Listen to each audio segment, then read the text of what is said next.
அஸ்ஸலாமு அலைக்கும் வரஹ்மத்துல்லாஹி வபரகாத்துஹு. அல்ஹம்துலில்லாஹி ரப்பில் ஆலமீன் வஸ்ஸலாத்து வஸ்ஸலாமு அலா ரசூலில்லாஹி வ ஆலிஹி வ ஸஹ்பிஹி அஜ்மஈன் வமன் தபிஅஹு வ தாஅஹு பித்தீனி இலா யௌமித்தீன். கண்ணியத்திற்குரிய எல்லாம் வல்ல அல்லாஹுவின் நல்லடியார்களே, அல்லாஹுடைய பேரருளால் வாரந்தோறும் சனிக்கிழமை மக்ரிபு தொழுகையை தொடர்ந்து அல் குர்ஆனில் இருந்து 1000 கேள்விகள் என்ற தலைப்பில் குர்ஆனிலே அல்லாஹ் ரப்புல் ஆலமீன் சொல்லித்தரக்கூடிய போதனைகளை, அதில் சொல்லப்பட்டிருக்கிற வசனங்களில் இருந்து கேள்விகளை கேட்கக்கூடிய நிகழ்ச்சியை நாம் தொடர்ச்சியாக நடத்தி கொண்டு வருகிறோம். அந்த அடிப்படையில்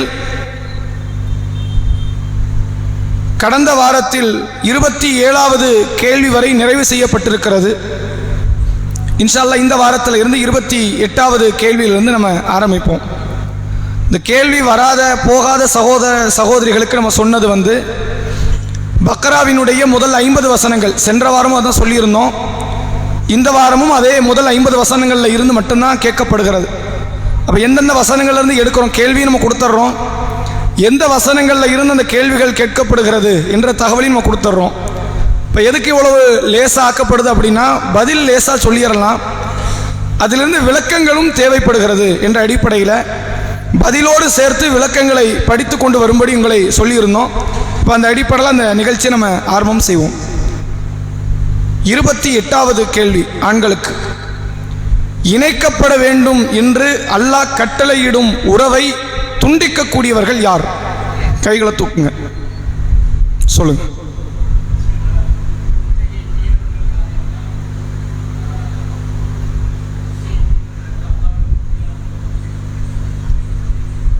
சரி,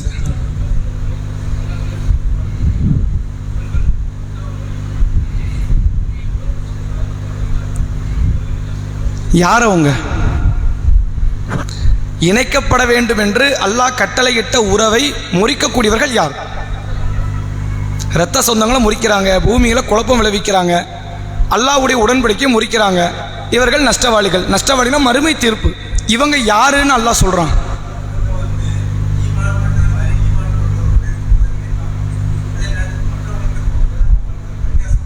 நயவஞ்சகர்கள் டாபிக் அப்பமே அல்லாஹ் வசனத்தில் முடிச்சிட்டான். ஏறத்தாழ நீங்கள் ஒரு நயவஞ்சகர்கள் சம்பந்தமாக நீங்கள் பார்க்கலாம், கிட்டத்தட்ட 20வது வசனத்துக்கிட்டேயே அந்த வசனத்தை முடிச்சிட்டான்.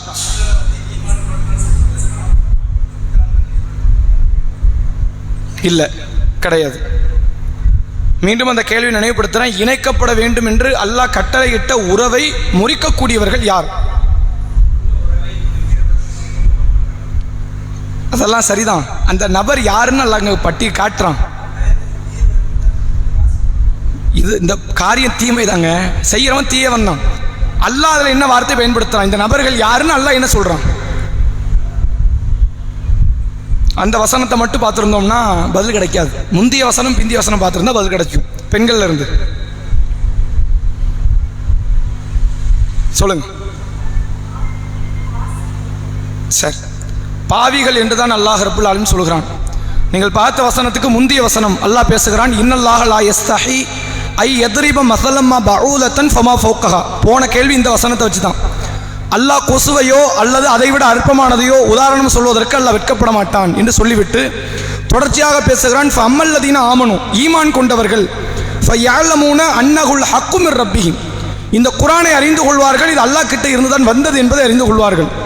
வம்மல்லதீன கஃபரு, காஃபிர்கள், ஃபயகூலுன மாதா அராதல்லாஹு பிஹாதா மஸலா, இந்த உதாரணத்திலிருந்து அல்லாஹ் என்னத்தை நாடுறான் என்று அவர்கள் கேலியாக கிண்டலாக பேசுவார்கள் காஃபிர்கள். சொல்லிட்டு அல்லாஹ் சொல்றான், யுதில்லு பிஹி கஸீரா வ யஹ்தி பிஹி கஸீரா, தன் நாடியவர்களை அல்லாஹ் இந்த குர்ஆனினுடைய உதாரணத்தை கொண்டு நேர்வழியும் படுத்துகிறான், வழிகட்டிலும் விடுகிறான். வமா யுதில்லு பிஹி இல்லல் ஃபாசிகீன், பாவிகளை தவிர மற்றவர்கள் நேர்வழி அடைய மாட்டார்கள், பாவிகள் தான் வழிகட்டில் இருக்கிறார்கள் என்று சொல்லிட்டு அடுத்த வசனத்தில் சொல்றான், அந்த பாவிகள் அல்லாஹ்வின் உடன்படிக்கை முறிக்கிறாங்க, உறவை முறிக்கிறாங்க, பூமியில் குழப்பம் ஏற்படுத்துகிறார்கள், அவர்கள் நஷ்டவாளிகள் என்று அல்லாஹ் சொல்றான். அப்போ உறவை முறிக்கக்கூடியவர்கள் யார் அப்படின்னு குர்ஆன் சொல்லக்கூடியது பாவிகள். நீங்கள் தீயவர்கள்னு சொன்னீங்க, வேற வேற வார்த்தைகள் நயவஞ்சகர்கள் சொன்னீங்க. இந்த இடத்துல அதனால தான் 50 வசனம் கொடுத்தோம். இப்போ பொதுவாக குர்ஆனுக்குள்ளே இருந்து கேள்வி உறவை முறிப்போம் யாருன்னு நீங்கள் சொன்ன எல்லா பதிலும் சரிதான். வேற வேற இடத்துல அல்ல வேற வேற தீயவர்கள் என்றெல்லாம் கூட அல்ல சொல்லியிருக்கலாம். 50 வசனமும் கொடுத்து கேள்வியும் கொடுத்துருக்குறோம் அப்படின்னா அதில் வரக்கூடிய வார்த்தைகள் வேணும். அதில் அல்லாஹ் ரப்புல் ஆலமீன் சொல்லக்கூடியது என்னன்னா பாவிகள்னு மேலே சொல்கிறான். அடுத்த வசனத்தில் சொல்கிறான் பாவிகள் உறவை முறிப்பார்கள், பாவிகள் என்ன குழப்பம் ஏற்படுத்துவார்கள், பாவிகள் அல்லாஹ்வுடைய உடன்படிக்கை மீறி மாற்றி நடப்பார்கள், இவர்கள் நஷ்டவாளிகள் என்று அல்லாஹ் ரப்புல் ஆலமீன் சொல்கிறான். 10 வசனத்துக்கு முன்னாடி வருது. நீங்கள் ஒரு வசனத்துக்கு முன்னாடி எடுப்பீங்களா 10 வசனத்துக்கு முன்னாடி எடுப்பீங்களா? அந்த தொடர் இந்த தொடரையும் எல்லாம் உடைச்சிட்டான். இடையில அந்த சொர்க்கத்தை பற்றி பேசுகிறான், குர்ஆனை போன்று ஒரு வேதம் கொண்டு வர முடியுமான்னு பேசுகிறான். அதெல்லாம் சொல்லி அந்த தொடர் முடிஞ்சிருச்சு. நயவஞ்சகளை பற்றி எல்லாம் பேசிட்டான். அல்லாஹ் இதில் சொல்லக்கூடியது பாவிகள் என்ற ஒரு கூட்டத்தை பற்றி தான் பேசுகிறான். அடுத்த கேள்வி பெண்களுக்கு 29வது கேள்வி. பூமியில் உள்ள அனைத்தையும் அல்லாஹ் யாருக்கு படைத்ததாக சொல்லுகிறான்? கைகளை தூக்குங்க. மனிதர்களுக்கா? சரி, இந்த வசனத்திலேருந்து அல்லாஹ் நாடக்கூடிய செய்தி என்ன? பூமியில் உள்ள அனைத்தையும் மனிதனுக்கு அல்லாஹ் படைச்சாங்கிறதுலேருந்து என்ன சொல்ல வரான்?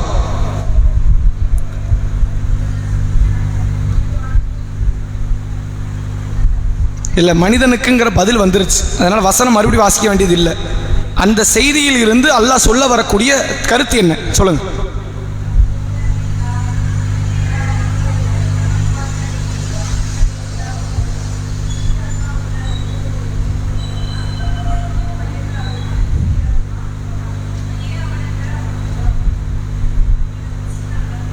அது முந்தைய வசனம். நம்ம கேட்கறது பூமியில் உள்ள அனைத்தையும் மனிதனுக்கு படைத்தோம் அப்படின்னு அல்லாஹ் சொல்றான். ஏன் சொல்றான்? அதுல இருந்து அல்லாஹ் நாட வரக்கூடிய செய்தி என்ன?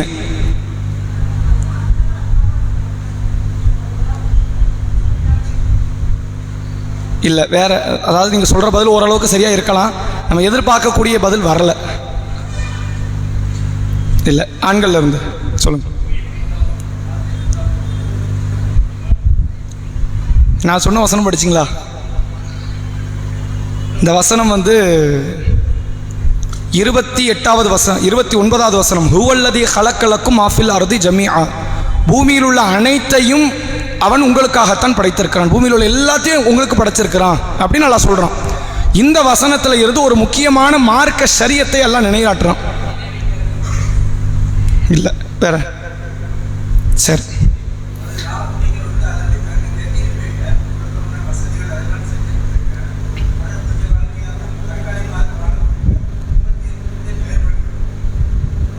பூமியில் உள்ள அனைத்தையும் படைத்தேங்கிறான், உங்களுக்கு தான் படைச்சேங்கிறான். இந்த பட்டியலில் எதெல்லாம் வரும்? எல்லாமே வரும். பன்றி இறைச்சியும் வரும், அப்படிதானே? மதுவும் வரும், ரத்தம். பூமியில் உள்ள அனைத்தையும் பன்றி இறைச்சினா சந்திர கிரகத்துல தான் வந்துச்சு. பன்றி இறைச்சி தானே அதில் வருது. அதில் இருந்த அல்லாஹ் ஒரு தனித்துவத்தை அல்லாஹ் இந்த வசனத்தில் நாடுறான். சரி, அதாவது நம்ம இதுக்கு முன்னாடி இந்த பதிலை வேற ஒரு தருணத்தில் வேற ஒரு பயானில் பேசியிருக்கிறோம். எனக்கு நல்ல ஞாபகம் இருக்கு. ஒரு 6 மாதத்துக்கு முன்னாடி கூட பேசியிருக்கலாம். அல்லாஹ் ரப்புல் ஆலமீன் ஷரியத்தை 2ஆக பிரிக்கிறான். ஹலால் ஹராம் என்று ஒன்றை பிரிக்கிறான், வணக்க வழிபாடு என்று ஒன்றை பிரிக்கிறான். ஹலால் ஹராம் என்று ஒன்று பிரிக்கப்படுது, வணக்க வழிபாடு என்று ஒன்று பிரிக்கப்படுது. இப்போ உதாரணத்துக்கு நம்ம சமூகத்தில் மௌலூது ஓதுறாங்க, ஃபாத்திஹா ஓதுறாங்க. இப்போ நம்ம என்ன கேட்குறோம்? மௌலூது ஓதுறீங்களே, எங்கே இருக்கு? குர்ஆனில் இருக்கா? ஹதீஸில் இருக்கா? ரசூல்லா செஞ்சுருக்காங்களா அப்படின்னு நம்ம அவங்கள பார்த்து கேட்குறோம். பதிலுக்கு அவங்க நம்மகிட்ட என்ன கேட்குறாங்கன்னா, ஸ்மார்ட் ஃபோன் யூஸ் பண்ணுறீங்களே, குர்ஆனில் இருக்கா? ஹதீஸில் இருக்கா? ரசூல்லா யூஸ் பண்ணியிருக்காங்களான்னு கேட்குறாங்க. நாம் கேட்ட கேள்வியும் அவங்க கேட்ட கேள்வியும் ஒரே மாதிரி மக்கள் நினைக்கிறாங்க. கரெக்டாக தானே கேட்குறாரு, பாயிண்டை பிடிச்சிட்டாரு நம்ம அசரத்து. மௌலூது ஓதுறதுக்கு ஆதாரம் கேட்டால் ஸ்மார்ட் ஃபோனுக்கு ஆதாரம் கேட்டு அப்படிங்கிறாங்க. நீங்கள் சாப்பிட்ற பிஸாவுக்கு ஆதாரம் இருக்குதா? பர்கருக்கு ஆதாரம் இருக்குதா? ஃபேனுக்கு கீழே உட்காந்துருக்கீங்களா, அதுக்கு ஆதாரம் இருக்குதா? கேமரா யூஸ் பண்ணுறீங்களா? இப்படின்னு லட்சம் கேள்வி கேட்கலாம்.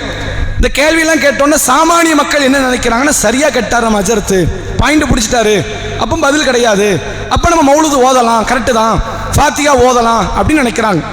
மௌலூது ஃபாத்திஹா என்பது வணக்க வழிபாடு சார்ந்தது, அப்படி தானே? அது வணக்கம் தானே அவங்க செய்கிறாங்க. மௌலூது, ஃபாத்திஹா, கத்தா, ராத்திபு, 1000 முறை முஹைதீன் அப்துல் காதர் ஜெயிலானி கூப்பிட்டா வருவாருங்கிற நம்பிக்கை, இதெல்லாம் வணக்க வழிபாடு சார்ந்தது. ஃபேனு கூடுமா? ஸ்மார்ட் ஃபோன் கூடுமா?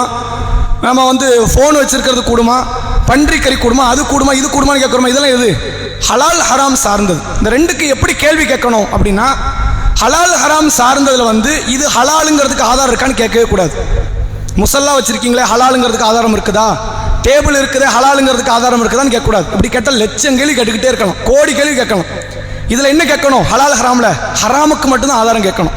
பன்றி இறைச்சி ஹராம், ரத்தம் ஹராம், மது ஹராம், தானாக செத்தது ஹராம், ஹராமுக்கு மட்டும்தான் ஆதாரம் காட்ட முடியும். இப்போ நம்ம திருப்பி கேட்குறோம், புறாக்கறி நம்ம சாப்பிட்றோம், கோழிக்கறி சாப்பிட்றோம், ஆதாரம் காட்ட முடியுமா இதுக்கெல்லாம்? ஆனால் ஹலாலுன்னு தான் சொல்கிறோம். புறாக்கறி ஹலால் தானே, அதாவது முயல் கறி ஹலால், மான் கறி ஹலால். இந்த இந்திய நாட்டில் தான் ஹராம், சரிங்களா? இந்திய நாட்டினுடைய சட்டப்படி அது மான் கறி மட்டும் கூடாது. மற்றபடி இதெல்லாம் மார்க்க அடிப்படையில் கூடும் என்று சொல்லப்பட்டது.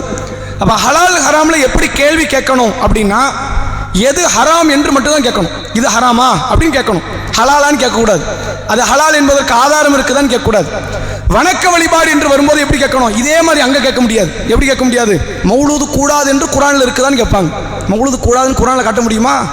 ஃபாத்திகா கூடாதுன்னு குரானில் காட்ட முடியுமான்னு கேட்பாங்க. அங்கே எப்படி கேட்கணும், நபி செஞ்சாங்கன்னு நீ காட்டு. நபி செய்திருக்கிறார்கள், மௌலூது ஓத சொன்னாங்க, ஓத காட்டி தந்தாங்க. இது எதுக்கு இந்த வசனத்துக்கு மேற்கோள் காட்டுறோம்னா, அல்லாஹ் இந்த ஹலால் ஹராம் சம்பந்தமாக தான் இதில் பேசுகிறான். ஹுவல்லதி ஹலக்கலக்கும் மாஃபில் அர்தி ஜமியா, பூமியில் உள்ள எல்லாத்தையும் உங்களுக்கு தான் படைச்சேன். அதில் ஸ்மார்ட் ஃபோன் வந்துடும், சட்டை வந்துடும், பேண்ட் வந்துடும், டேபிள் வந்துடும், சேர் வந்துடும், ஃபேன் வந்துடும், ஃபோன் எல்லாமே வந்துடும். அப்போ இதுலேருந்து எப்படி ஹராமை பிரிப்போம்? அவன் தடுத்தது மட்டும்தான் ஹராம். அவன் எதையெல்லாம் தடுத்தானோ, அவன் நாய்க்கறியை தடுத்தான், கழுதை கறியை தடுத்தான், இதெல்லாம் எல்லாம் தடுத்திருக்கிறான். தடுத்தது மட்டும்தான் ஹராம்னு வரும். அவன் தடுத்ததை தவிர அனைத்துமே ஹலால்ல வந்துடும். புதுசாக ஒரு உணவுப் பொருள் வருது நீங்கள் சமூகத்தில், இந்த பிஸா பர்கர் மாதிரி புதுசாக இன்னொரு பொருள் வருது, ஹலாலான்லாம் கேட்க வேண்டாம். ஹராம் பட்டியல் இருக்குதா, இல்லை, தாராளமாக சாப்பிட்றலாம். அது ஹலால்னு ஒரு கேள்வி வர வேண்டிய அவசியமே கிடையாது. ஹராமை பற்றி அல்லாஹ் தெளிவுபடுத்தி விட்டான் என்றாலே ஹலாலுக்குள்ள கேட்க வேண்டாம். இதைத்தான் இந்த வசனத்தில் அல்லாஹ் சொல்றான், ஹுவல்லதி ஹலக்கலக்கும் மாஃபில் அர்தி ஜமியா, பூமியில் உள்ள ஒட்டுமொத்தத்தையும் உங்களுக்கு தான் படைச்சிருக்கிறேன். இங்க என்ன கேள்வி வரக்கூடாது, இது ஹலாலான்னு கேள்வி வரக்கூடாது, இது ஹராமான்னு கேள்வி வரணும். ஹராமுடைய பட்டியலை தவிர்த்து அனைத்தும் ஹலால் என்பதற்கு அல்லாஹ் சொல்கிறான். மறுபடியும் ஞாபகப்படுத்த ரொம்ப குழப்புதா, தெளிவா இருக்கீங்களா இல்லையா? வணக்க ஷரியத்தை ரெண்டாக அல்லாஹ் பிரிக்கிறான். ஒன்று வணக்க வழிபாடு, இன்னொன்று ஹலால் ஹராம். வணக்க வழிபாடுல நம்ம எப்படி கேள்வி கேட்கணும், 4 ரக்காயத்து ஃபஜர் தொழக்கூடாதுன்னு இருக்குதான்னு கேட்கக்கூடாது. புரியுதா இல்லையா? கேள்வி அங்கே எப்படி கேட்கணும், நபி செஞ்சா மட்டும்தான் அது மார்க்கம், நபி செய்யாத அத்தனை வழிகேடு பிதாத்து புதுமை. புரியுதா? அது வணக்க வழிபாட்டுக்கு அப்படிதான் கேட்கணும். இங்க இதே கேள்வியை தூக்கி இங்க ஹலால் ஹராம்ல கேட்கக்கூடாது. ரசூலா கோழிக்கறி சாப்பிட்டாங்களா, சாப்பிடல, அதெல்லாம் ஹராம்னு ஆயிரும். ரசூலா சாப்பிட்டது தான் ஹலால்னு பட்டியல் வச்சா, ரசூலா இதெல்லாம் சாப்பிடல, கோழிக்கறி சாப்பிடல, பிஸா சாப்பிடல, பர்கர் சாப்பிடல, இதெல்லாம் ஹராம் பட்டியல் வந்துடும். இங்க என்ன கேள்வி கேட்கணும், நபி சாப்பிட்டாங்களாங்கிறலாம் இல்லை, இது ஹராம் என்று அல்லாஹ் சொல்லியிருக்கிறானா, ஹராம் என்று ரசூலா சொன்னாங்களா, சொல்லலை, அப்போ அது ஹலாலுக்குள்ள வந்துடுது, ஆட்டோமேட்டிக்காக அது அனுமதிக்கப்பட்டதுக்குள்ள வந்துடுது.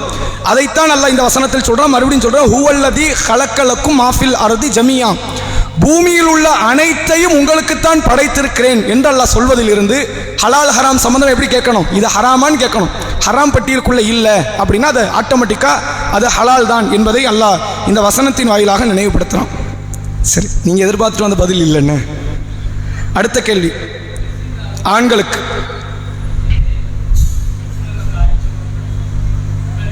இல்லை, நம்ம சொன்னதே என்னன்னா 50 வசனமும் கொடுத்து கேள்வியும் நம்ம கொடுத்துட்டோம் அப்படின்னா கூடுதலான கேள்விகள் வரும் தானே எதிர்பார்த்துட்டு வரணும். அடுத்த கேள்வி ஆண்களுக்கு. எதை படைப்பதாக அல்லாஹ் வானவர்களிடத்தில் சொன்னான்? கை தூக்குங்க. ஆண்களுக்கு கை தூக்குங்க, கை தூக்குங்க. சரி, சொல்லிருங்க. மனிதனை படைப்பது, அப்படிதான் நீங்க வசனத்தில் பார்த்தீங்க, அப்படிதானே?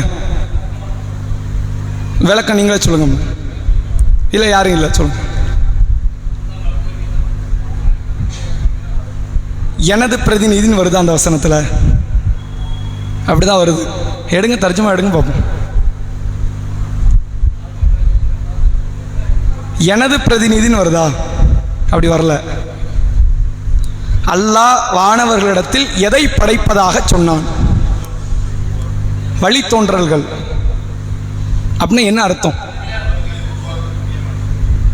வழித்தோன்றல்களை உருவாக்கக்கூடிய மனிதன். வார்த்தை கரெக்டா என்ன வருது? அப்படி அல்லாஹ் சொன்னானா, நான் ரத்தம் ஓட்டக்கூடிய ஒரு படைப்பு படைக்க போறேன்னு சொன்னானா? அல்லாஹ் என்ன சொன்னான்? நான் எதை படைக்க போறேன்னு அல்லாஹ் என்ன சொன்னான்? பெண்களுக்கு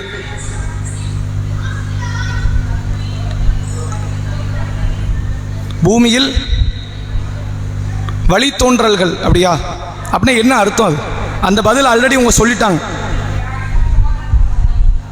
அரபியில் சொல்லிட்டா வேலை முடிஞ்சிடும், அப்படி தானே?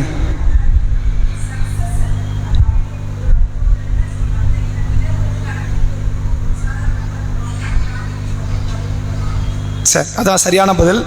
இன்னி ஜாயிலுன் ஃபில் அர்தி ஹலீஃபா, பூமியில் ஹலீஃபாவை நான் படைக்க போகிறேன் அப்படின்னு நல்லா சொல்கிறேன். ஹலீஃபான தலைமுறையினர்கள், வழித்தோன்றர்கள். அவங்க சொன்னது பதில் சரிதான். கூடுதல் விளக்கத்தை அவங்க சொன்னாங்க. சரிங்களா? அதாவது ஒரு தலைமுறை இருக்கும், அது அழியும், அடுத்த தலைமுறை வரும். மனிதர்கள் அப்படி தானே?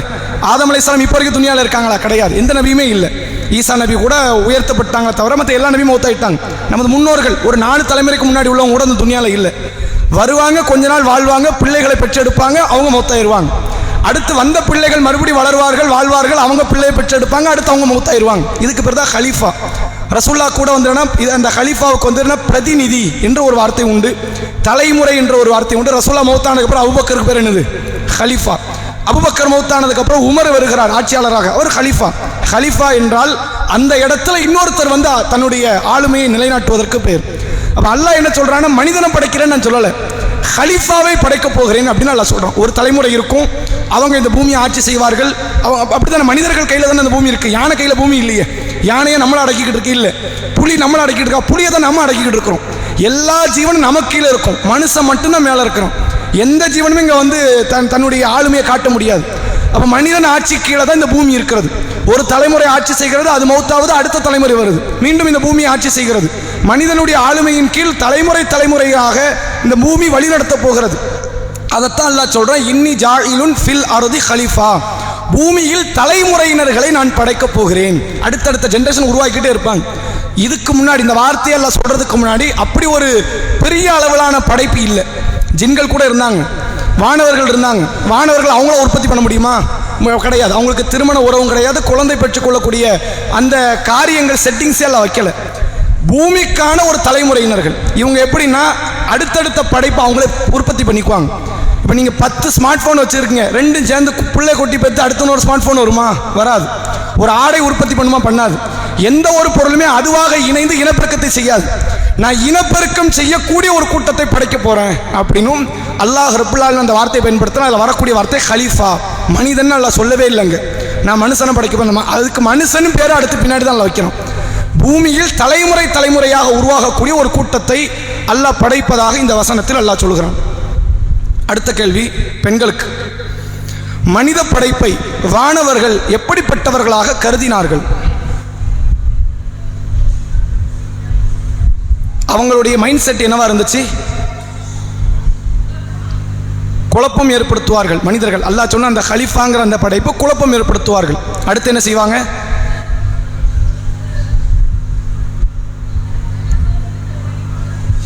சரி, இதுல இந்த செய்தியில இருந்து மனிதர்கள் எப்படி குழப்பம் செய்யறாங்க, எப்படி ரத்தம் சிந்துறாங்க?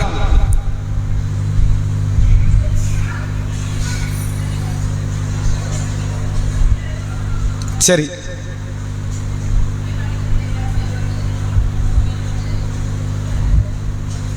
சரி, போதுமான பதில். அதாவது வந்து என்னன்னா, வானவர்கள் அல்லாஹ் சொன்ன வார்த்தைக்கு இவங்க ஒரு கருத்தை தெரிவிக்கிறாங்க. இது அதிகமாக பேசப்பட வேண்டிய வசனத்தில் இது ஒன்று. அதாவது அல்லாஹ் சொல்லி வானவர்கள் மறுத்து பேசுகிறாங்க, நாங்கள் யாருக்கு தான் அதிகாரம் அப்படிங்கிற மாதிரிலாம் கேள்வி வரும்.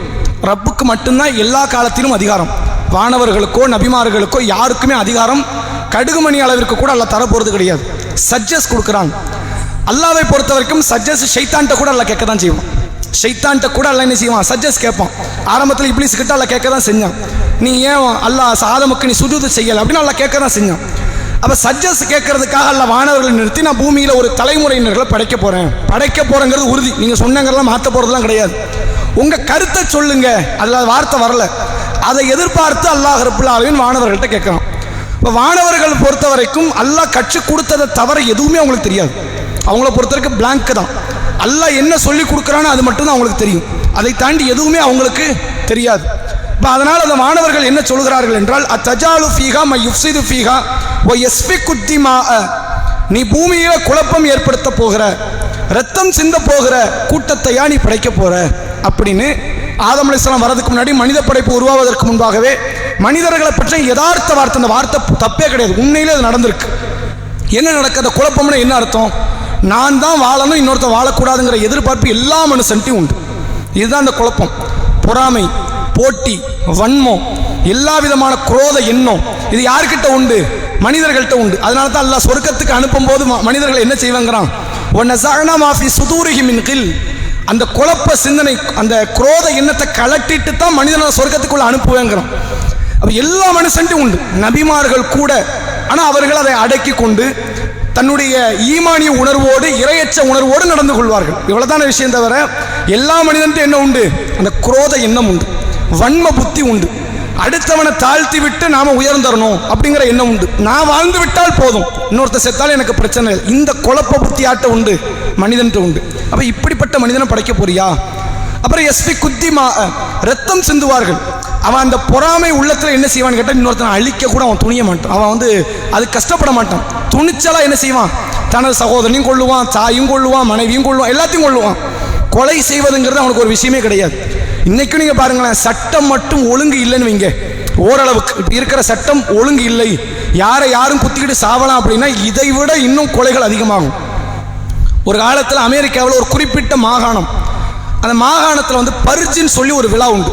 பர்ஜ் நீங்கள் யூடியூப்லேயோ ஃபேஸ்புக்லேயோ மற்ற இணையதளத்தை நீங்கள் அடித்து பார்த்தீங்கன்னா தெரியும். பர்ஜ் அப்படின்னா வருஷத்தில் ஒரு நாள் கரெக்டாக ஒரு மகரிப்பு நேரம் ஒரு 7 மணிக்கு அந்த பரிசு விழா ஆரம்பிக்கும். மறுநாள் காலையில் 7 மணி வரைக்கும் பரிசு விழா தொடரும். கரெக்டாக எத்தனை மணி நேரம்? 12 மணி நேரம். இங்கே 7க்கு ஆரம்பித்து, மகரிப்பு 7க்கு ஆரம்பித்து அந்த காலை 7 மணி வரைக்கும். இந்த பரிசு விழாவில் என்ன நாள் நீ பண்ணு, நான் கண்டுக்கவே மாட்டேன். அரசு சொல்லும் என்ன நாள் பண்ணு, எவனாலும் கொலை பண்ணு, கற்பழி பண்ணு, திருடு, ஏமாத்து, என்னத்தையும் பண்ணு. இந்த 12 மணி நேரத்துக்குள்ள நீ செய்யக்கூடிய காரியத்திற்கு என்ன நடக்காது? கேஸ் ஃபைல் பண்ணப்படாது, நீ ஜெயிலுக்கு போக மாட்டேன். இது ஒரு காலத்தில் இருந்துச்சு அமெரிக்காவில், ஒரு குறிப்பிட்ட மாகாணத்தில். சரிங்களா? இப்போ என்ன ஆகும்னா, இதனால் அவன் என்ன நினச்சிட்டான், இப்படி சட்டம் போடுறவன் இந்த ஒரு நாள், இந்த 12 மணி நேரத்துக்காண்டி மற்ற எல்லா நாளுமே அடக்கிக்கிட்டு இருப்பான். கொலை செய்யணுங்கிற தோணும், அமைதியாக இருப்பான். நமக்கு தான் ஒரு நாள் வருது இல்லை, மற்ற இந்த 12 மணி நேரம் தாண்டி நான் எப்போ யாரை கொலை பண்ணாலும் சரி கேஸ் விழுந்துடும், நான் ஃபைல் தாக்கல் செய்யப்படும், நான் கோர்ட்டு போலீஸ்ன்னு அலையணும், ஜெயில் கூட கிடைக்கலாம், மரண தண்டனை கூட கிடைக்கலாம். இந்த 12 மணி நேரத்துக்குள்ளே செஞ்சா கிடையாது. இதனால் அவன் என்ன செய்வான்னா, அந்த 12 மணி நேரத்துக்கு எதிர்பார்த்து வருஷம் முழுக்க காத்துக்கிட்டு இருப்பான். மற்ற நாட்களில் கொலை நடக்காது, பெரிய அளவில் கொள்ளை அடிக்கிறது நடக்காது, கற்பழிப்பு நடக்காது. இது எல்லாத்தையும் எதிர்பார்த்துக்கிட்டு இருக்கிறது என்னது? அந்த 12 மணி நேரம். திறந்து விட்ட உடனே அவனை குத்திக்கிட்டு சாவுவான், கற்பழிப்பு செய்வான், கொள்ளை அடிப்பான், எல்லா வன்மத்தையும் காட்டிடுவான். இவன் என்ன பார்க்குறான்? அந்த 12 மணி நேரத்துக்கு எல்லா வேலையும் முடிஞ்சிருச்சே அப்படின்னு ஒரு சட்டம் தீர்க்கப்படுது. இது மாதிரி சட்டம் உலகத்தில் போடப்பட்ட நிலைமை என்ன? எல்லாம் வச்சு வஞ்சகத்தை காட்டுவதற்கான ஒரு நேரம் ஒதுக்குவார்கள். மனிதர்களை பொறுத்த வரைக்கும் கை கட்டப்பட்டிருக்கு. இஸ்லாமியர்களுக்கும் அதுதான் நிலைமை, முஸ்லீமுக்கும் அதுதான் நிலைமை, முஸ்லீம் அல்லாதவனுக்கும் அதுதான் நிலைமை. கை கட்டப்படலைன்னு வைங்களேன், எல்லாருமே தன்னுடைய வன்மத்தை வெளிக்காட்டுவதற்காக ரத்தம் சிந்தக்கூடிய இடத்துல தான் இருப்பாங்க. அப்படிங்கிறத அல்லாஹ் ரப்புல் ஆலமீன் அவன் வானவர்களுக்கு சொல்லிக் கொடுத்து, வானவர்கள் சொல்லக்கூடிய கருத்து தான் இது. எல்லாம் அவங்க ரத்தம் சிந்துவாங்களே, உண்மைதான். எல்லாம் அவர்கள் குழப்பம் செய்வார்களே, உண்மைதான். அப்போ இந்த கருத்து அந்த வானவர்கள் தெரிவிக்கிறார்கள் என்பதை இந்த வசனத்தின் வாயிலாக நம்மால் புரிந்து கொள்ள முடிகிறது. அடுத்த கேள்வி ஆண்களுக்கு. நான் அறிந்ததை நீங்கள் அறிய மாட்டீர்கள் என்று யாரை பார்த்து சொன்னது? கையெல்லாம் தூக்குறது இல்லைன்னு இறைவன் மலக்குகளை பார்த்து சொன்னான். ஏன் சொன்னான்?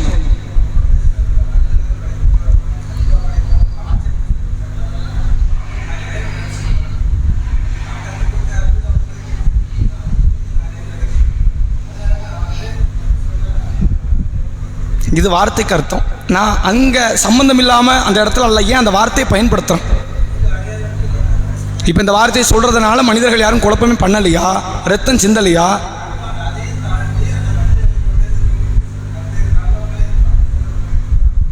அதுதான் உண்மை, சரியான பதில் வந்துருச்சு. அதாவது வானவர்கள் கேட்குறாங்கல்ல, குழப்பம் விளைவிக்கக்கூடிய ரத்தம் சிந்தக்கூடிய கூட்டத்தை நீ படைக்க போறியா அப்படின்னு கேட்குறாங்க. 100க்கு 100% உண்மை. உண்மையை மட்டும் தான் வானவர்கள் பேசுவாங்க, வானவர்கள் போய் பேச மாட்டாங்க. அல்லாஹ் முன்பே கற்றுக் கொடுத்த கல்வியின் அடிப்படையில் சொல்கிறாங்க, அது குழப்பம் தானே விளைவிக்கும், ரத்தம் தானே சிந்தும் அப்படிங்கிற அந்த படைப்பை பற்றி சொல்கிறாங்க. அப்போ அல்லாஹ் ரப்புல் ஆலமீன் அந்த இடத்துல சொல்லக்கூடிய வார்த்தை என்ன அப்படின்னா, கால இன்னி அலமும் ஆலா தாழமும், நீங்கள் அறியாததை எல்லாம் நான் அறிவேன். அல்லாஹ் கண்டிக்கிற இந்த இடத்துல உங்களுக்கு தெரியாத வேற ஒரு விஷயம் அங்கே இருக்குது அப்படின்னு அல்லாஹ் சொல்கிறான். என்ன விஷயம் இருக்குது? இங்கேயும் இரையச்சம் கொண்ட மக்களும் இருக்கிறாங்க. குழப்பம் விளைவிக்கக்கூடிய எண்ணம் கொண்ட இந்த மனித குலத்தில், ரத்தம் சிந்தக்கூடிய இந்த மனித குலத்தில், குரோத எண்ணம் படைத்த இந்த மனித குலத்தில் யார் இருக்கிறா?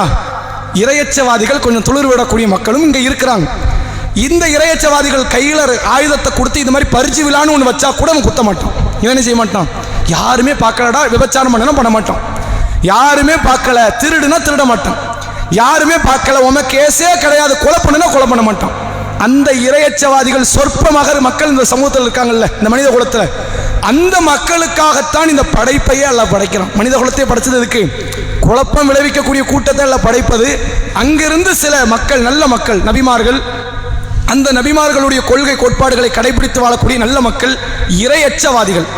அந்த இரையச்சவாதிகளுக்காகத்தான் இந்த படைப்பையே அல்லாஹ் படைக்கிறான். வேற எதுக்காகவும் அல்லாஹ் படைக்கிறான். அல்லாஹ்க்கு வேடிக்கையெல்லாம் கிடையாது, சும்மா படைச்சு விடுவோமே நம்மளால படைக்கும் அப்படி கிடையாது. அல்லாஹ் எதுக்காக இதை படைக்கிறான்? இந்த கூட்டத்தில் இருந்து இரையச்சவாதிகள் உருவாவார்கள். அவனை பொறுத்த வரைக்கும் சூழ்நிலை இருந்தாலும் தப்பு செய்ய வாய்ப்பு இருந்தாலும் அவன் செய்ய மாட்டான். அந்த கூட்டத்தை உருவாக்குவதற்கு நோக்கம்தான் இந்த மனித படைப்பு. அப்போ அந்த கூட்டத்துக்கு தான் சொர்க்கத்தையும் எல்லாம் கொடுக்க போகிறோம். இன்னொரு இடத்துல நீங்கள் பார்க்கலாம், ஓ இத்தலில் முத்தகீன், இறை அச்சவாதிகளுக்கு தான் சொர்க்கம் உறுதிங்கிறோம், இறை அச்சவாதிக்கு தான் சொர்க்கத்தை தயார் வச்சிருக்காங்க. அப்போ இந்த மனித குலத்தை நான் எதுக்கு உருவாக்குறேன்? இதுக்குள்ள இருந்து சில நல்ல மக்கள் வருவார்கள். அவர்களுக்கு காரணம் இருந்தாலும் இல்லை என்றாலும் குரோத எண்ணம் இருந்தாலும் அடக்கி கொண்டு அல்லாஹ்வுக்காக பொறுத்து கொண்டு இறையச்சத்தோடு தனது வாழ்வை அமைத்துக் கொள்வார்கள். அது உங்களுக்கு தெரியாது. அது யாருக்கு தெரியாது? அல்லாஹ் வானவர்களை கண்டிக்கல, நீங்க சொன்ன கருத்து சரிதான், ஆனா உள்ளுக்குள்ள மறைவா என்ன நடக்குங்கிறது எனக்கு தான் தெரியும், உங்களுக்கு தெரியாது. இன்னி அலமும் அலா தஅலமும், நீங்கள் அறியாததை எல்லாம் நான் அறிகிறேன் என்று அல்லாஹ் ரப்புல் ஆலமீன் இந்த வசனத்தின் வாயிலாக வானவர்களுக்கு அல்லாஹ் நினைவுபடுத்துறான். அடுத்த கேள்வி பெண்களுக்கு. அல்லாஹ் மறைவானதை அறிபவன் என்பதை வானவர்களுக்கு எவ்வாறு உணர்த்தினான்? சொல்லுங்க.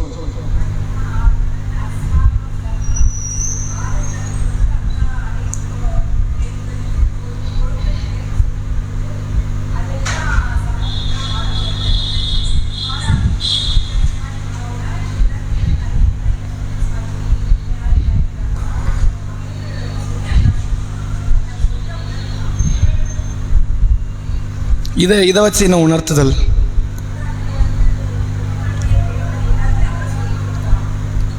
சரி, இது போட்டியினுடைய நியதிக்கு ஒத்ததா? ஸ்டூடெண்ட்ஸ் 4 பேர் இருக்கிறாங்க, ஒருவருக்கு மட்டும் கூடுதலான கல்வியை கொடுத்துட்டு அந்த ஒருவருக்கு மட்டும் போட்டியை வச்சு அந்த ஒருவர் வென்று விட்டார் என்றால் அது எப்படி போட்டியினுடைய நியதி ஆகும்?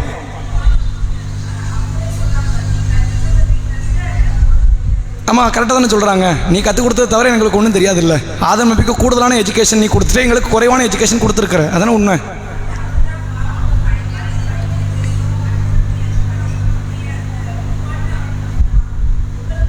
சொல்லி கொடுக்காம அல்ல காட்டினான். அப்படி ஆதம் நபிக்கு எந்த ஒன்றையும் கற்றுக் கொடுக்காமல் போட்டி வைத்து ஆதம் நபி ஜெயிச்சாருன்னா வருது.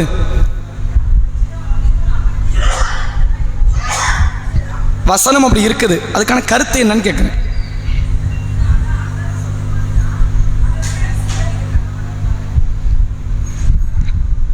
வேற ஆண்கள் இருந்து சொல். ஒரு நிமிஷம், ஆண்கள் இருந்து சொல்.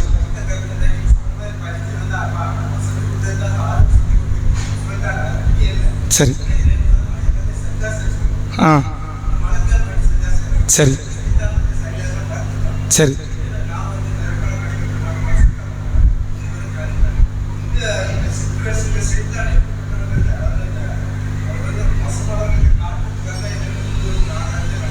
சரி. அல்லாஹ் நாடகம் நடத்த கூடாது. சரி, அதாவது ஒரு பதில் பக்கம் வந்தீங்க, டைவர்ட் ஆகிடி போயிடுச்சு. டக்குன்னு சுஜூதுக்கு சம்மந்தமே இல்லாமல் போகக்கூடாதுல்ல. சுஜூது அதுக்கப்புறம் உள்ள ரிசல்ட் பதில் வந்துச்சு உங்கள்கிட்ட, ஆனால் ஒரு முழுமையாக்கிய மாதிரி வரல. வேற ஏதாவது இருக்கீங்களா? சரி, அதாவது அல்லாஹ் என்ன செய்கிறான் என்றால், இப்போ மாணவர்களுக்கு ஒரு பதில் கொடுத்துட்டான், கண்டிப்பு இல்லை. அவங்க நியாயத்தை சொல்கிறாங்க, அந்த நியாயத்திற்கு அல்லாஹ் சொல்கிறான் உங்களுக்கு தெரியாதெல்லாம் எனக்கு தெரியும் அப்படின்னு சொல்லிட்டு ஆதம் அலைஹிஸ்ஸலாம் அல்லாஹ் படைக்கிறான். அல்லம ஆதம அஸ்மா அக்குல்லஹா, ஆதமுக்கு எல்லா பொருளினுடைய பெயர்களை எல்லாம் கற்றுக் கொடுக்குறான். மாணவர்களுக்கு தெரியும், ஆல்ரெடி அவங்க அந்த இடத்துல அதிகமான ஆண்டுகள் வாழ்ந்திருக்கலாம். அப்போ இப்போ புதுசாக வந்தவருக்கு நாலேஜ் கிடையாது இல்லை, அல்லாவே நாலேஜை வானவர்களை விட கூடுதலானது எல்லாம் சொல்லிக் கொடுக்குறான். அத்தக்குள்ளஹாங்கிறான், எல்லாத்தையும் சொல்லி கொடுத்துட்டேன் அப்படிங்கிறான். அதுக்கப்புறம் போட்டி வைக்கிறான். போட்டியில் என்ன சொல்கிறான் அப்படின்னா, இந்த பொருளினுடைய பெயர்களை வானவர்களை நீங்கள் சொல்லுங்கள், இன் குந்தும் சாதிக்கி, நீங்கள் உண்மையாளர்களாக இருந்தால் சொல்லுங்கள், உங்களுக்கு தெரிஞ்சால் சொல்லுங்கன்னு அர்த்தம் இருக்கு. வானவர்கள் சொல்கிறார்கள், சுபஹானக்கல்லா இல்மலனா இல்லாம அல்லம்தனா இன்னக்க அன்தல் அலீமுல் ஹக்கீம், அல்லாஹ் நீ தூயவன், நீ எதை எங்களுக்கு கற்றுக் கொடுத்தாயோ அதை தவிர ஒன்றுமே தெரியாது, அப்போ நீ அறிந்தவன் ஞானமிக்கவன் என்று வானவர்கள் சொல்கிறாங்க. அப்போ அல்லாஹ் அடுத்து ஆதம் நபியை கூப்பிட்டு, ஆதமே நீங்கள் இந்த பொருளுடைய பேரை சொல்லுங்க. ஆதம் அந்த பொருளினுடைய பெயரை சொல்றாங்க. சொன்னதுக்கப்புறம் அதுக்கு அல்லாஹ் ஒரு பதில் ஒன்று கொடுக்குறான். அல்லாஹ் ரப்புல் ஆலமீன் சொல்லுகிறான், அலம் அக்குல்லக்கும், நான் உங்களுக்கு சொல்லவில்லையா, இன்னி அலமு கைப சமாவாத்தி உல் அர்து, வானவங்கள் மற்றும் பூமியினுடைய மறைவானதை நான் அறிவேன் என்றும், வஅலமு துபுத்தூன வமா குன்தும் தக்துமூன், நீங்கள் வெளிப்படுத்துவதையும் மறைத்து கொண்டிருப்பதையும் நான் அறிவேன் என்று உங்களுக்கு நான் சொல்லலையா அப்படின்னு அல்லாஹ் சொல்றான். இதோட பதில் முடிஞ்சிருச்சு. இதுக்கப்புறம் தான் சுஜூது செய்யக்கூடிய வசனங்கள் தனி. இதில் என்ன அல்லாஹ் பதில் நாடுறான் அப்படின்னா, நான் நினைச்சா உள்ளுக்குள்ள என்ன வச்சிருக்கேங்கிறது உங்களுக்கு தெரியாதுங்கிற அந்த மேலே சொன்னதுக்கு விளக்கத்தை தான் கொடுக்குறானே தவிர, இதை வச்சதுனால ஒருவர் சிறந்தவராயிருவாரா? உங்களுக்கு புரியறதுக்கு சொன்னால், 2 பேர் இருக்கிறாங்க, ஒருத்தனுக்கு நான் பாடம் சொல்லியே கொடுக்கல, இன்னொருத்தனுக்கு நான் பாடம் சொல்லி கொடுக்குறேன், 2 பேருக்கு நான் போட்டி வைக்கிறேன். போட்டி வச்சா நான் யாருக்கு பாடம் சொல்லி கொடுத்தேனோ அவன் தான் ஜெயிப்பான், தான் உண்மை. அல்லாஹ் இதை சொல்லிட்டு இதுதான் நியாயமான போட்டின்னு சொல்லலை. மேலே ஒரு வசனத்தில் என்ன சொன்னா, உங்களுக்கு தெரியாது எனக்கு தெரியும் சொன்னானா இல்லையா, அதெல்லாம் நிரூபிச்சு காட்டும். உங்களுக்கு தெரியாம அவருக்கு நான் எஜுகேஷன் கொடுத்தேன். நான் நினைச்சா யாரை வேண்டுமானாலும் எப்படி வேண்டுமானாலும் மாற்றுவேன். அப்ப எனக்குத்தான் ஞானம் அதிகம் இருக்கிறதே தவிர உங்களுக்கு ஞானம் இல்லை. மறைவானதை நான் தான் அறிவேனே தவிர நீங்க அறிய மாட்டீங்க. வெளிப்படையானது மறைவானது எனக்குத்தான் தெரியுமே தவிர உங்களுக்கு தெரியாது என்ற பாடத்தை தான் அங்கே உணர்த்துறானே தவிர, ஆதமுடைய புத்திசாலித்தனம் பெருசுங்கிறத அல்ல அங்கே உணர்த்தலை. ஆதம் மாதிரி அது நான் சொல்லி கொடுத்தா யாரும் சொல்லுவாங்களே, அல்லாஹ் சொல்லி கொடுத்தா ஜிப்ரீல் அலைஹிஸ்ஸலாம் சொல்லுவாங்க, வானவர்கள் சொல்லுவாங்க. இங்க புத்திசாலித்தனத்துக்கு நடத்தப்படுற போட்டியே கிடையாது. நான் நினைத்தால் யாரையும் உயர்த்துவேன், யாரையும் தாழ்த்துவேன். இந்த ஆதம் படைக்கப்பட்ட உடனே அந்த கேள்வியை கேட்டிருந்தா வானவர்களுக்கும் தெரியாது, ஆதமுக்கு தெரியாது. நான் மறைமுகமாக அவருக்கு சொல்லிக் கொடுத்த பாடம். அப்ப அது மாதிரி மறைமுகமாக அங்கு இறையச்சவாதிகள் வருவார்கள். எங்க நீங்கள் எந்த கூட்டத்தை குழப்பவாதிகள் என்று சொன்னீர்களோ, எந்த கூட்டத்தை ரத்தம் சிந்துவார்கள் என்று சொன்னீர்களோ, அதே கூட்டத்துக்குள்ள குழப்பம் ஏற்படுத்தாத சமூகம் வரும். அதே கூட்டத்துக்குள்ள ரத்தம் சிந்தாத ஒரு சமூகம் வரும். அதை உணர்த்துவதற்கான ஒரு சிறிய பாடம் இது. நாடகம் கிடையாது, இது ஒரு சிறிய பாடம். நான் நினைச்சா எதையும் செய்வேன், அது உங்களால் முடியுமா என்பதற்கு அல்லாஹ் ரப்புல் ஆலமீன் சொன்னதை தவிர அறிவார்ந்த போட்டி அல்லாஹ் அதை விரும்பவே மாட்டான். அறிவு வச்சு என்ன போட்டி? இது அல்லாஹ்வுக்கு பிடிக்குமா? யோசிச்சு பாருங்க. ஒரு ஆலிம்சா இருக்கிறார், குரானை சரளமாக மனனம் செய்து ஒரு அக்மாருக்கு ஒரு குவாலிட்டியாக குரானை படிச்சிருக்கிறார். இன்னொருத்தர் இருக்கிறார், அவர் ஆலிமும் கிடையாது, குரானும் படிக்கல, ஆனால் அல்லாஹ்வுக்கு பயந்து பாவத்தில் ஈடுபடக்கூடாதுன்னு இருக்கார். இந்த குரானை மனமாடம் பண்ணியவர் ஆலிம்சாவாக இருப்பவர் வட்டி வாங்குகிறார், மது அருந்துகிறார், ஏமாற்றுகிறார், மோசடி செய்கிறார். ரப்பு கிட்ட யார் உயர்ந்தவர்? யாரெல்லாம் நீ எந்த வசனத்தை வேண்டுமானாலும் கேளு, டக்கு டக்கு டக்குன்னு சொல்றேன் அப்படின்னா அல்லாஹ் சொர்க்கத்தை கொடுத்துருவானா? இறை அச்சம் தான் அவசியம். அப்ப ஏன் சம்பந்தம் இல்லாத அல்லாஹ்வுக்கு தேவையற்ற ஒரு போட்டி எல்லாம் ஏன் அங்க வைக்கிறான் அப்படின்னா, இதன் நாட்டம் ஆதமுடைய புத்தி உயர்ந்தது என்பதை காட்டுறதுக்கு இல்லை, ஏன் புத்தி உயர்ந்தது. நீங்கள் எந்த கூட்டத்தை குழப்பவாதிகள் என்று சொன்னீர்களோ அந்த குழப்பவாதிகள் கூட்டத்திலிருந்து நல்லவர்கள் வருவார்கள். அது உங்களுக்கு தெரியாது. இப்போ உங்களுக்கு தெரியாம ஒரு காரியத்தை பண்ணனா இல்லையா, உங்களுக்கு தெரியாமல் அவருக்கு மட்டும் கல்வி அறிவு கூட்டினா இல்லையா, அதன் வாயிலாக உங்களை தோக்கடிச்சனா இல்லையா, இப்படி நான் அந்த கூட்டத்துக்குள் இறையச்சவாதிகளை கொண்டு வருவேன் என்பதை அல்லாஹ் உணர்த்துவதுதான் இந்த காரியத்தினுடைய நோக்கம் என்பதை இந்த வசனத்திலிருந்து புரிந்து கொள்ளலாம். அடுத்த கேள்வி ஆண்களுக்கு. ஆதம் தம் இறைவனிடம் இருந்து எதை பெற்றுக் கொண்டார்? சொல்லுங்க. தர்ஜுமா பார்த்தாலும் பிரச்சனை இல்லை, சொல்லுங்க. ஆதம் தம் இறைவனிடம் இருந்து எதை பெற்றுக் கொண்டார்? வேற யாருக்கு தெரியும்? சில வாக்கியங்களை. சரி, பாவ மன்னிப்பு கேட்கிறாங்க. என்ன வாக்கியம் அது?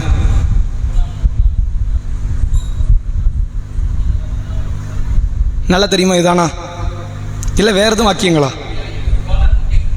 சரி, ஆதம் தம் இறைவனிடமிருந்து சில வாக்கியங்களை பெற்றுக்கொண்டார், அல்லாஹ் ஆதமை மன்னித்தான் என்று வசனம் வருது. என்ன வாக்கியம்?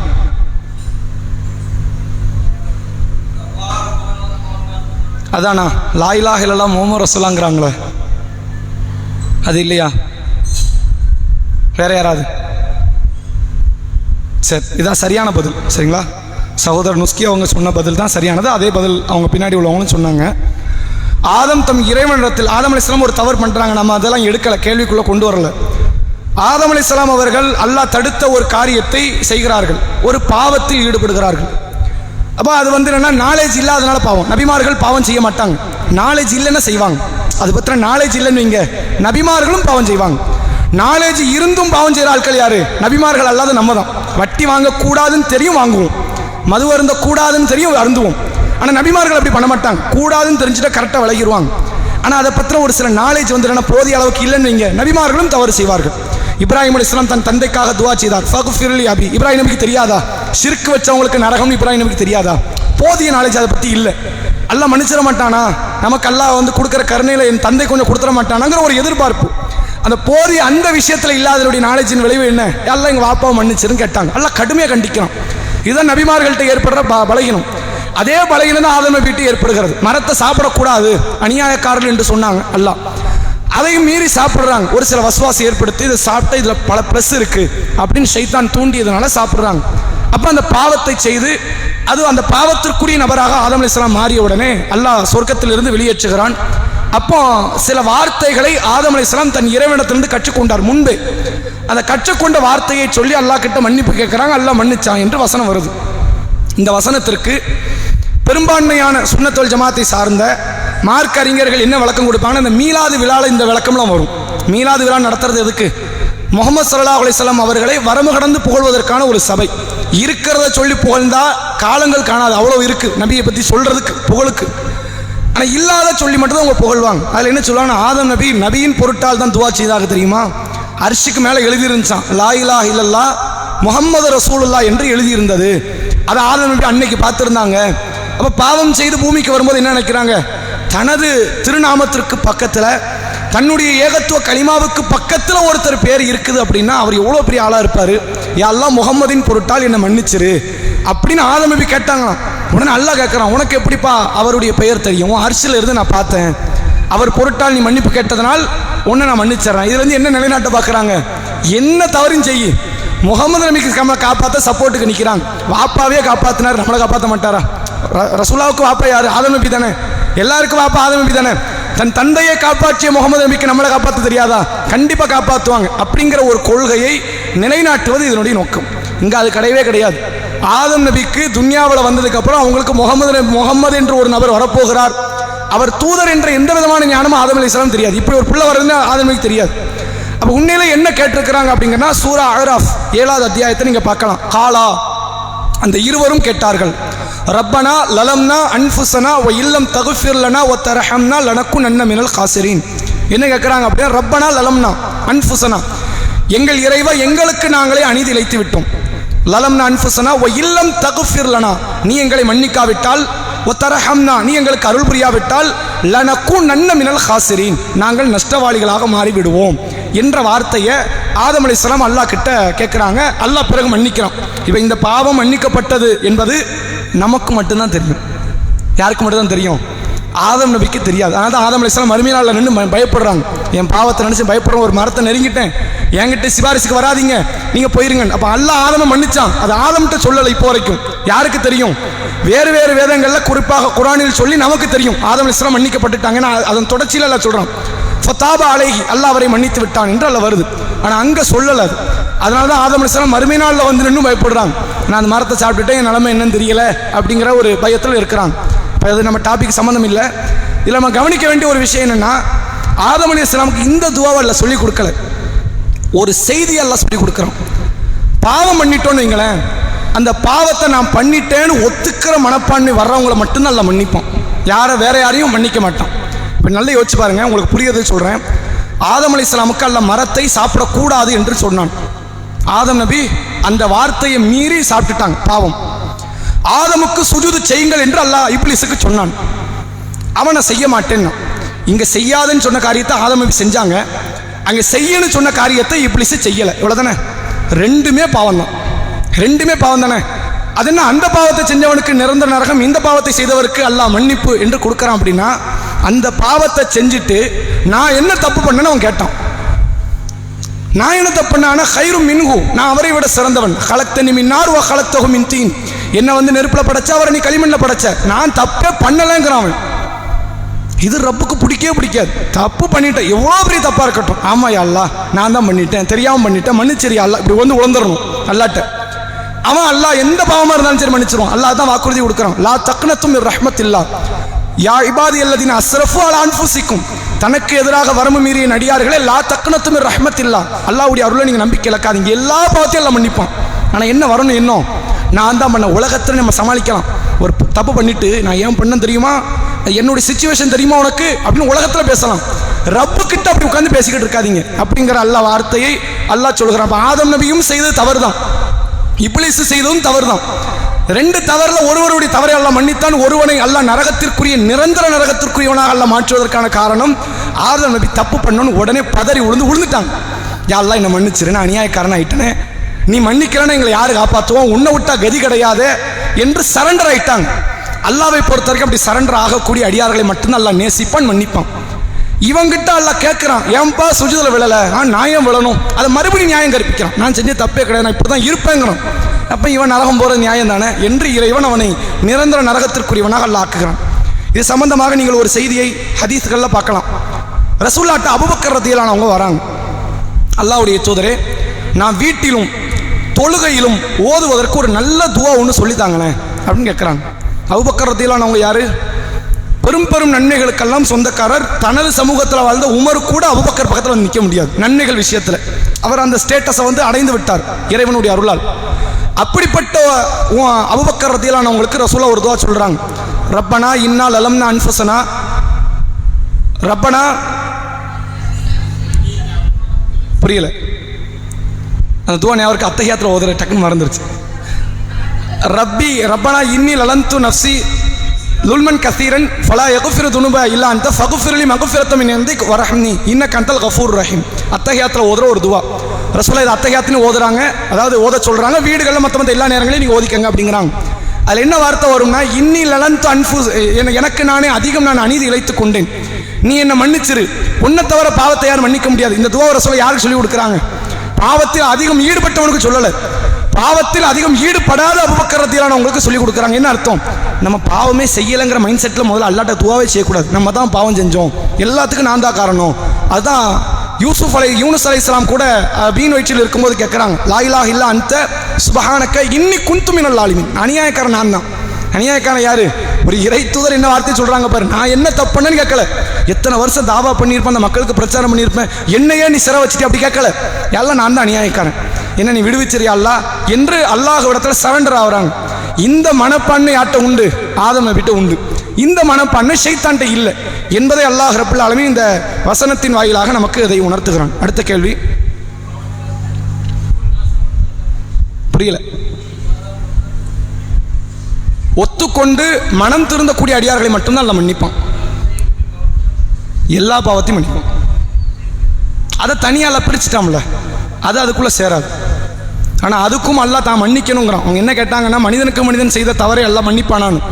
அது நிறைய பேர் விளக்கம் கொடுக்கும்போது அல்லாஹ்க்கும் அதுக்கு சம்மந்தம் இல்லைன்னு பேசுறாங்க. அப்படி கிடையவே கிடையாது. அந்த அடியார் மன்னிக்காதவரை நான் மன்னிக்க மாட்டேங்கிறேன். அப்போ என்ன விஷயம்? நானும் மன்னிக்கணும், அவரும் மன்னிக்கணும். இங்கே 2 பேர் மன்னிக்கணும். முதல்ல அந்த நபர் மன்னிக்கணும், அடுத்து நான் மன்னிக்கணும்.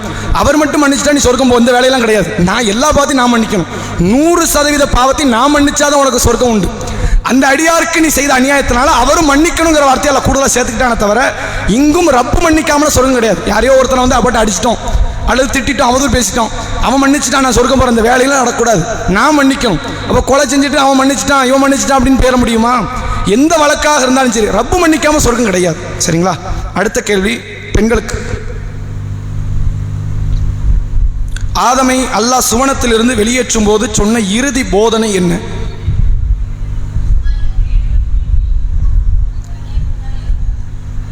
வேற அது மட்டும்தானா?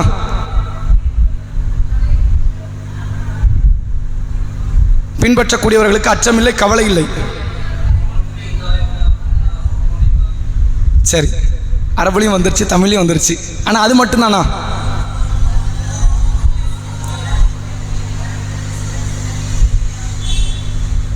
போதனை அது வந்து நடக்கிற காரியத்தை முன்னாடி சொல்கிறான். உங்களில் சிலருக்கு எதிரியாக இருப்பீங்க, பூமி உங்களுக்கு தங்கக்கூடிய வாழ்க்கை வசதியாக இருக்கும், நீங்கள் போய் வாழுங்க.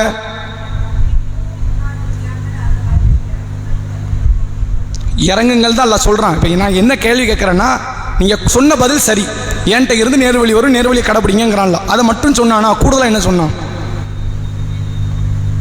ஆண்கள் இருந்து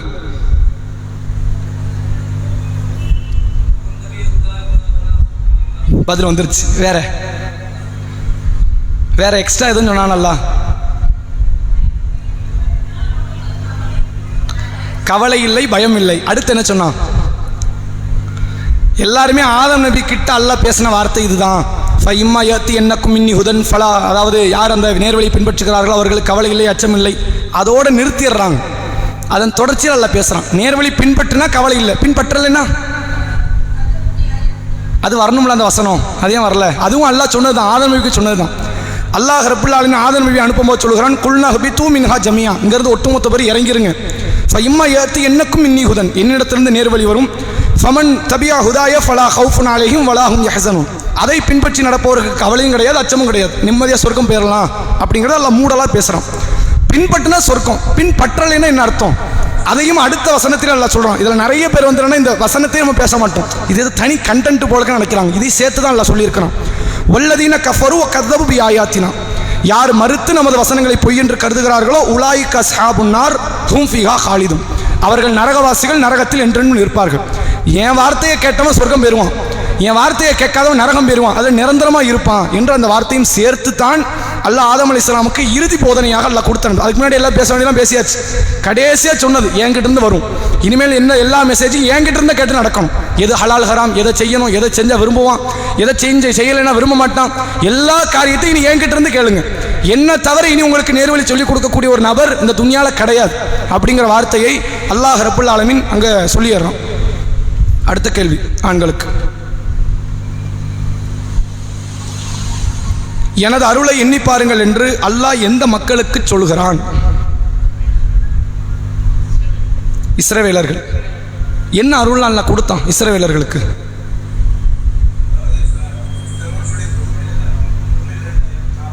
சரி சரி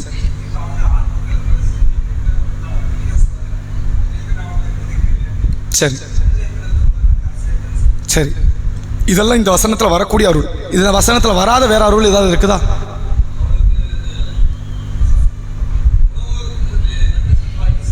மண்ணு செல்வா இறங்குச்சு, வேற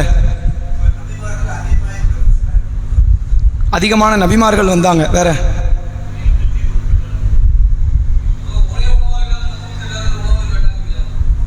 அது எப்படி அருளாகும்? வேற வேற உணவு கேட்டது எப்படி அருளாகும்? 12 நீரூற்றுகள் வந்துச்சு, வேற வெட்டிக்கிளியெல்லாம் அது வேதனை இல்லை, பாங்க ஆயிடுச்சா? சரி, பாங்க முடிட்டு.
விருப்பத்துக்கு ஏற்றவாறு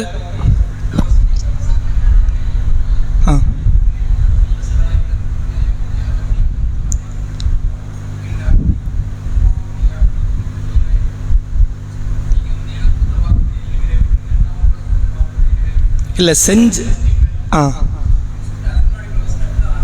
சரி, இல்லை அது கரெக்டு தான், அந்த வசனம் அப்படி வருது.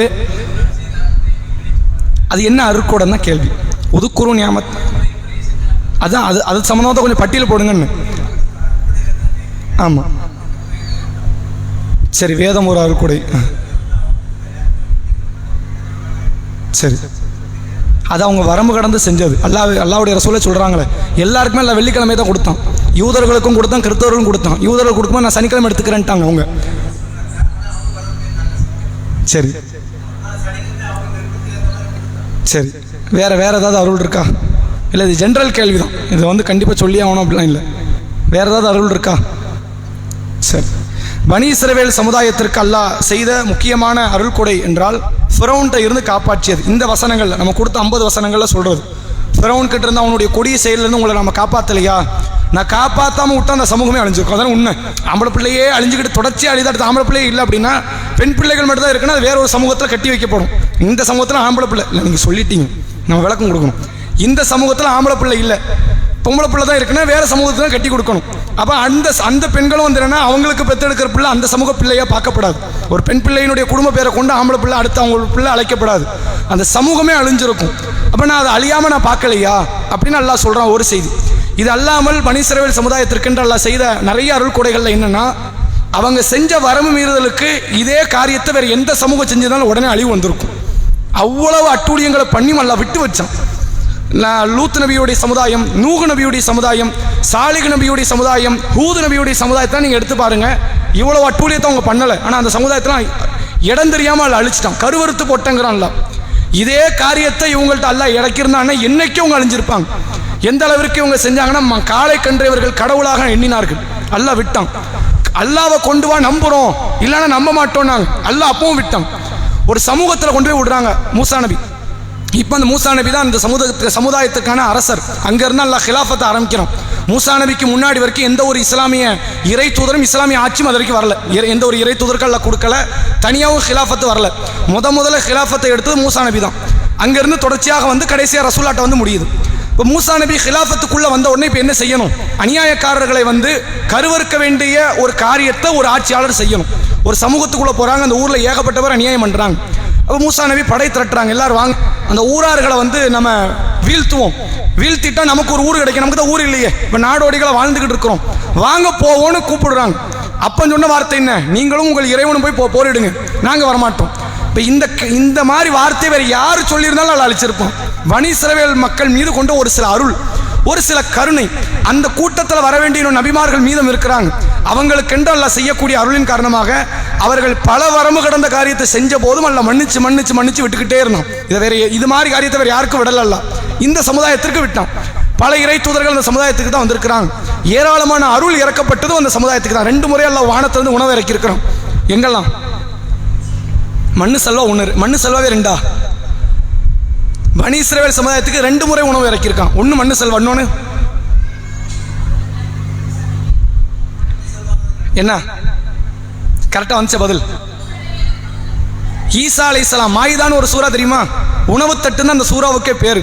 ஈசா அலைஹிஸ்ஸலாமுக்கு அல்லாஹ் உணவு தட்டை இறக்கணும். ஈசா நபி பனி இஸ்ரவேல் தானே, அவங்க ஒன்றும் பனி இஸ்மாயில் கிடையாது. மொத்த சமூகமே 2 தான், பனி இஸ்மாயில் பனி இஸ்ரவேல். ரசூல்லா மட்டும்தான் பனி இஸ்மாயில். ரசூலாவை தவிர இப்ராஹிம் நபி காலத்தில் வந்த அதிலிருந்து வந்த எல்லா நபிமார்களுமே பனி இஸ்ராயில். இப்போ பனி இஸ்ராயில் சமுதாயத்துடைய கடைசி இறை தூதர் ஈசா நபி. ஈசா நபி காலத்தில் இதே ஒரு வழக்கு வரும், வானத்திலிருந்து உணவு தட்டை கொண்டு வாங்க, அப்பந்தான் உங்களை நம்புவோம். ஈசா நபி அல்லாட்ட துவா செய்கிறாங்க, உணவு தட்டை எல்லாம் கொடுக்கணும். 2 முறை கிடைக்குது. அப்போ இது மாதிரி வரம்பு கடந்த பல காரியத்தை செய்த போதும் அவர்கள் வந்து மன்னிக்கப்பட்டார்கள் என்ற பல அருள்கள் அவர்களுக்கு வழங்கப்பட்டதை பார்க்க முடியுது. இறுதி கேள்வி வச்சுக்கும் பெண்களுக்கு.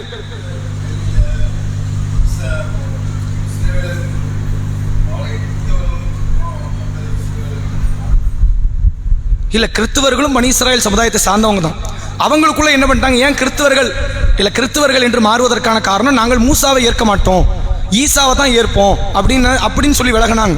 யூதர்கள் என்ன பண்றாங்க அப்படின்னா, நாங்கள் மூசாவை மட்டும் தான் ஏற்போம், ஈசாவை நாங்கள் ஏற்றுக்க மாட்டோம். அதுக்கு அவன் சொன்ன கேவலமான உதாரணம் என்ன அப்படின்னா, ஈசா நபி தவறான வழியில் பிறந்துட்டாரு அப்படின்னு சொல்லி இறைவனுடைய அத்தாட்சியை மறுத்து அதை அற்பமான காரியத்தோட ஒப்பிட்டு பேசினான். அதனால தான் அவன் யூதன் கிறிஸ்தவன் மாறினதுக்கான காரணம் அங்கே தான். அந்த 2 சமூகம் பிரியாமல் இருந்தால் அவங்க மொத்த பேரும் பனி இஸ்ரவேலர் தான். அவங்கள கடவுளாக்குனாங்க. அந்த உசேர் யாருங்கிறதுக்கு வந்து குறிப்புகள் குர்ஆன் ஹதீஸ் சொல்லலை. அவர் நல்லவரா கெட்டவரா நபியா சொல்லப்படலை. ஆனால் உசேரை கடவுளை ஆக்குனாங்கிறது குர்ஆனும் சொல்லுது, ஹதீஸும் சொல்லுது. வைக்க முடியாது இல்லை, உசைர் இப்னு அல்லாஹ் அப்படின்னா அதை எப்படி வைக்க முடியும்? சரி கிடையாது. இல்லை தைக்காதல வேற எந்த தரலையும் வைக்கட்டுங்க. அல்லாவும் அல்லாவுடைய ரசூலும் அவரை நல்லவரா கெட்டவரா என்ற முடிவுக்குள்ள கொண்டு வரலைன்னா நாம் அவரை நல்லவர்னு எடுக்க முடியாது, கெட்டவர்னு எடுக்க முடியாது. இப்போ ஹிதர் அலைஹிஸ்ஸலாம்னு வருது, நல்லவர் தான், நபியா இல்லையான்னு அங்கே வாதம் இருக்கு. நல்லவர்னு வந்துட்டுனா பேர் வச்சிடலாம். லுக்குமான்னு ஒருத்தர் வருது, நல்லவர்னு அல்லாவை அடையாளம் காட்டிட்டான். யாரை பற்றி அல்லாவுடைய ரசூல் நல்லவர்கள் என்று சொல்லுகிறார்களோ அவர்களுடைய பெயர்களை வைக்கிறது தான் நியாயமாகும். நல்லவர்கள் வரல. இப்போ இம்ரான் வருது, இம்ரானுடைய குடும்பத்தாருக்கு நான் அருள் புரிந்தேன்கிறோம். அப்போ இம்ரானை பற்றி ஒரு கண்ணியமான வார்த்தைகளை பேசினாலும் இம்ரான் பேர் வைக்கலாம். அது அல்லாமல் ஒரு நபரை பற்றி சொல்லப்படாத போது அரபுல அந்த வார்த்தைக்கு நல்ல அர்த்தம் இருந்தால் வைக்கலாமே தவிர உசேருங்கிற அந்த பேருக்காகத்தான் நான் வைக்கிறேன் அப்படிங்கிறது வந்து ஒரு சரியான வாதம் கிடையாது. சரி, கேள்வி பதில் நிகழ்ச்சியாக மாதிரி போது அடுத்து இறுதி கேள்வி வச்சுக்குவோம். பெண்களுக்கு இதை மறுப்பவரில் முதலாமவராக நீ ஆகிவிடாது என்று அல்லாஹ் யாரிடம் கூறுகிறான், ஏன் கூறுகிறான்? இதை மறுப்பவரில் முதலாமவராக நீர் ஆகிவிடாதீர் என்று அல்லாஹ் யாரிடம் சொல்கிறான்?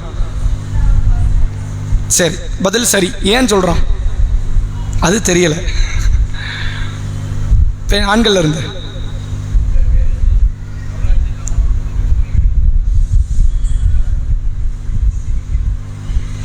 சரி,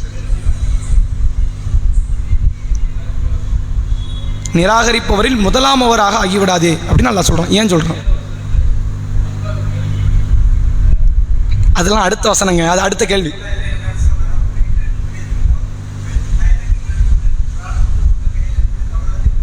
சரி சரி, முதலாமவர்னு ஏன் சொல்லணும்? புரியல, என்னது?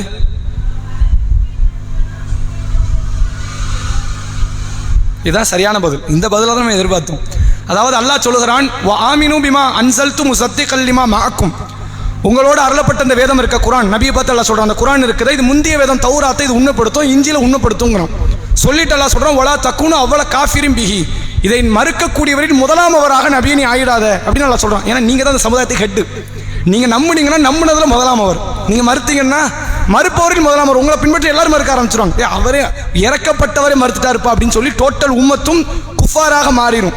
அப்ப நீங்கள் இந்த சமுதாயத்திற்கு மொத்த வழிகேட்டின் உருவமாக இருக்க போறீங்களா, மொத்த நேர்வழிக்கு உருவமாக இருக்க போறீங்களாங்கிறதுக்கு அல்லாஹ் கேட்டது. நீங்கள் மறுத்தால் சமுதாயம் மறுக்கும், நீங்கள் ஏற்றால் சமுதாயம் ஏற்கும். நீங்க தானே ஹெட்.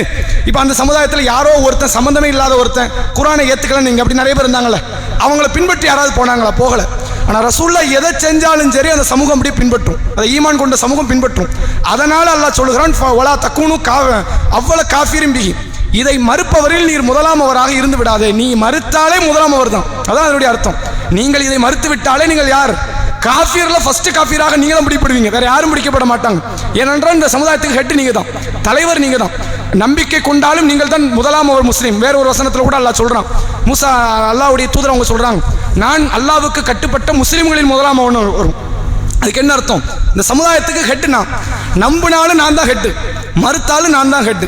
அப்ப நான் ஈமான் கொண்டவர்களில் ஹெட்டா இருக்க போறேனா, காஃபிர்கள்ல ஹெட்டா இருக்க போறேனாங்கிறதுக்கு அல்லாஹ் ரப்புல் ஆலமீன் சொல்லக்கூடிய வார்த்தை. இன்னும் சில கேள்விகள் இருக்கு, இன்ஷா அல்லாஹ் வரக்கூடிய வார்த்தை அந்த கேள்விகளை பார்ப்போம்.